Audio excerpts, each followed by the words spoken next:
Well, hello for another week of Analysis Behind the News. Taking a look at some of the things that's going on around the country and the world. There's an awful lot to talk about, but we kind of boiled it down to a few things here this morning. For one thing, in the Chicago Tribune was, nobody can run forever.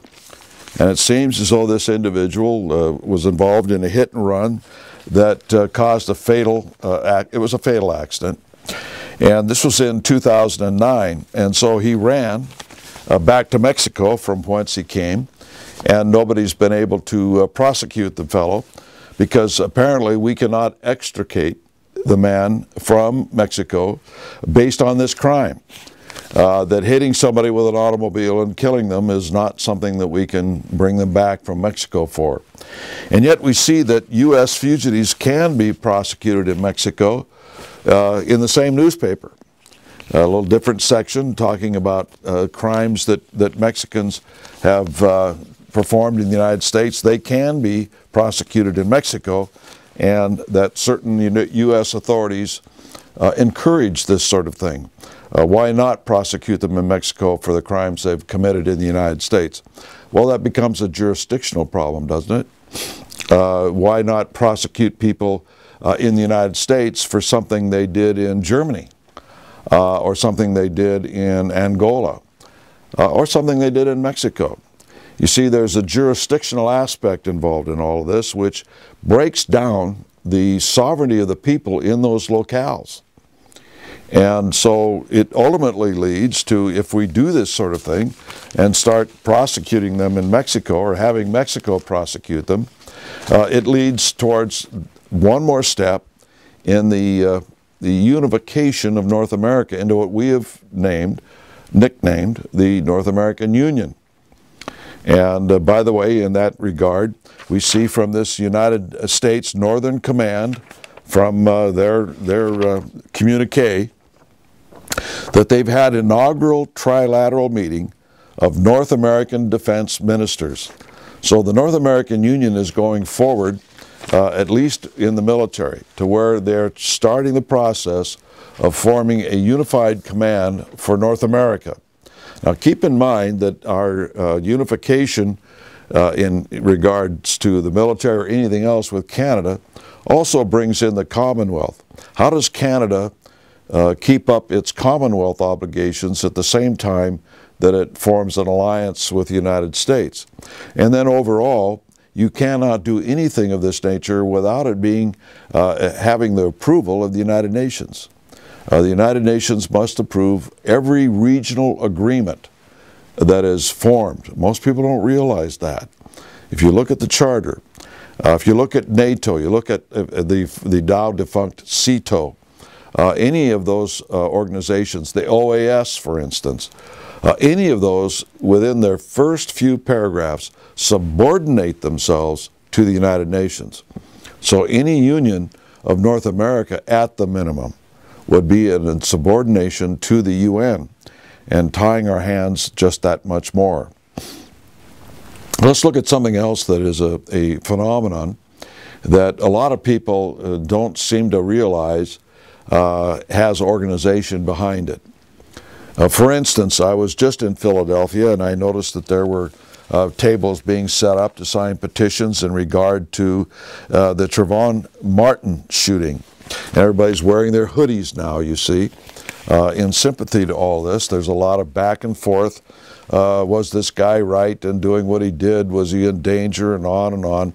Even the photographs they use do not show what they look like today on either side of the issue. Local rally forum focused on Florida killing.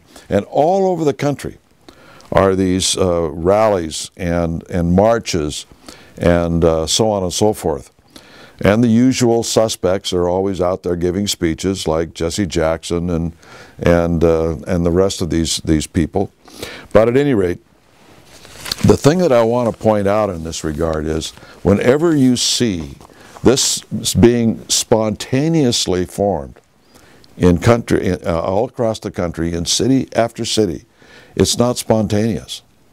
There's no spontaneity to this at all. There is organization behind this. These are not concerned citizens who've risen up and put up tables for petitions, or organize rallies, or hold press conferences, and that kind of thing. There's always organization behind it. Never lose sight of that fact.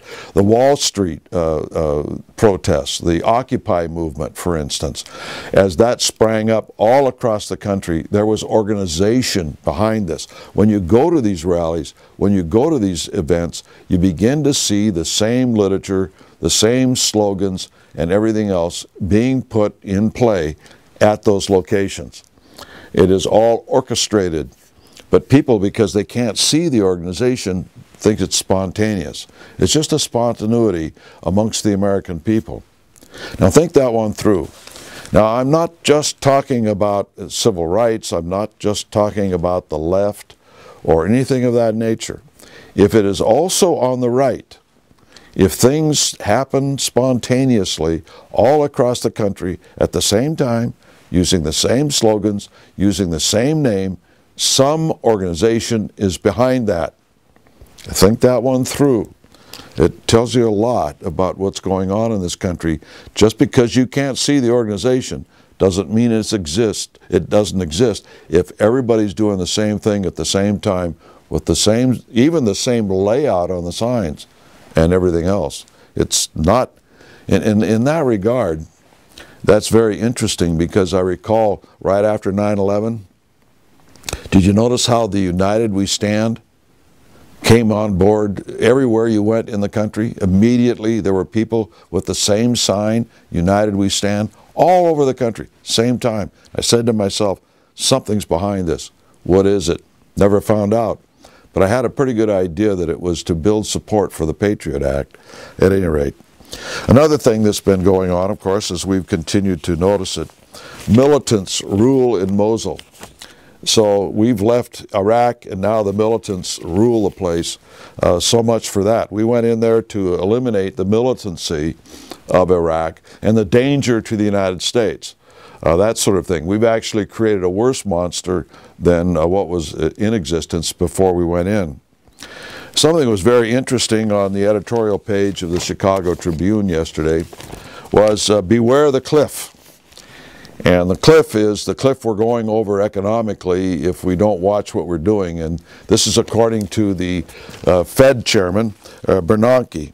You know, I thought the man was telling us how wonderful things were, how things were recovering.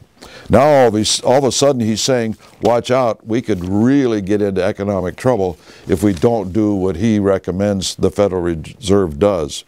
So here again, they're trying to scare people into acquiescing to Fed policy. They do it all the time. Scare everybody, create a crisis if none exists, and then do what they want to do. And lastly, this is something that I found very interesting out of the Philadelphia Inquirer. And it shows the aircraft carrier USS America. And it shows that it's being towed out to sea. This was back in 2005, and our Navy started blasting it as sort of a training exercise at the same time as they were getting rid of it. Apparently they couldn't sell it for scrap metal because that would have brought money into the Treasury, so they decided to go out and sink it. But at any rate, it says, the Navy's sinking feeling. And the subtitle is, it must balance its needs with environmental issues. It must balance its needs with environmental issues. Ladies and gentlemen, I thought war was dangerous to the environment. I mean, I've never known a war that wasn't detrimental to the environment of human beings for sure. But the landscape and all sorts of things are blasted beyond recognition sometimes in these wars. So the very fact that we have to start considering a Navy to protect the people of the United States and take in environmental issues as to what kind of power plants they have, et cetera, is ridiculous. We have to protect the American people. There's no doubt of that. We have to do whatever it takes to do that. The Navy is a constitutional entity. It is mandated to protect the United States shores and seas. And so we have to have a Navy. We need the best Navy we possibly can have under the current conditions at the time. And environmental issues, I don't want to say the word because it wouldn't sound very nice, but it's just balderdash to think in those terms. You do what you have to do. And the safety of the American people is something that our American government is supposed to do without violating the rights of the American people in the process. And in the Navy, we should not be thinking about the environment as to what ships we're going to be building. Until next week, we'll see you then.